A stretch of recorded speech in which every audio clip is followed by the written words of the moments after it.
Baik, kembali lagi di Apa Kabar Indonesia Pagi. Seru. Sebelum kita melanjutkan perbincangan begitu ya, kita cooling down sejenak. Nih nampaknya juga DPR RI sudah mulai membahas RUU DKJ dan salah satu poin yang dibahas adalah mengenai aglomerasi kawasan untuk daerah Jakarta dengan daerah penyangga di ibu kota.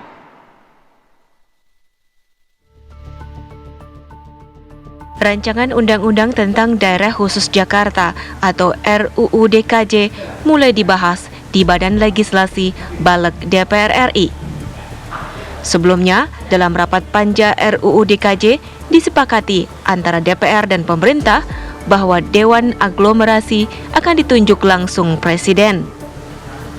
Keputusan itu membatalkan draft rancangan sebelumnya bahwa Dewan Aglomerasi akan dipimpin oleh Wakil Presiden. Kawasan aglomerasi yang dimaksud adalah menyinkronkan pembangunan Jakarta dengan kota satelit di sekitarnya, seperti Bogor, Depok, Tangerang, Bekasi, dan Cianjur atau Jabodetabek-Jur.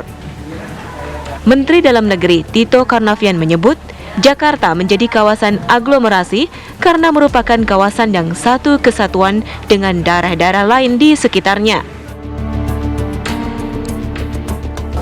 Jakarta ini adalah suatu keniscayaan, sudah menjadi satu, tidak memiliki batas alam dengan daerah sekitarnya, Tangerang, Bekasi, Depok, Bogor ya. Nah, sehingga banyak masalah-masalah bersama seperti masalah banjir, masalah transportasi, masalah sampah, polusi dan segala macam, sehingga memerlukan adanya koordinasi, sinkronisasi, harmonisasi untuk perencanaan pembangunannya dan melakukan evaluasi.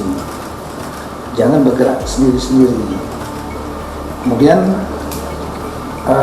sehingga perlu adanya mekanisme untuk melakukan harmonisasi dan evaluasi ini. Pengamat tata kota Yayat Supriyatna menilai aglomerasi sebenarnya sudah dicanangkan sejak lama. Hanya saja secara kelembagaan masih menjadi pertanyaan. Nanti Dewan Aglomerasi itu lebih banyak kepada task force atau satuan tugas saja atau semacam lembaga koordinasi tanpa ada eksekusi misalnya. Karena bagaimanapun kalau fungsi Dewan Aglomerasi itu hanya sebatas sekretariat tanpa ada lembaga yang day to day memantau, mengikuti, kemudian melakukan koordinasi, tidak ada manfaatnya. Artinya tidak maksimal peran dari lembaga tersebut. Sejak wacana pemindahan ibu kota bergulir hingga ditetapkannya Nusantara sebagai ibu kota baru melalui pengesahan Undang-Undang Nomor 3 Tahun 2022 lalu, kedudukan DKI Jakarta sebagai ibu kota otomatis harus tergantikan. Kini, kekhususan yang dimiliki Jakarta tengah bergeser sebagai pusat perekonomian nasional dan kota global.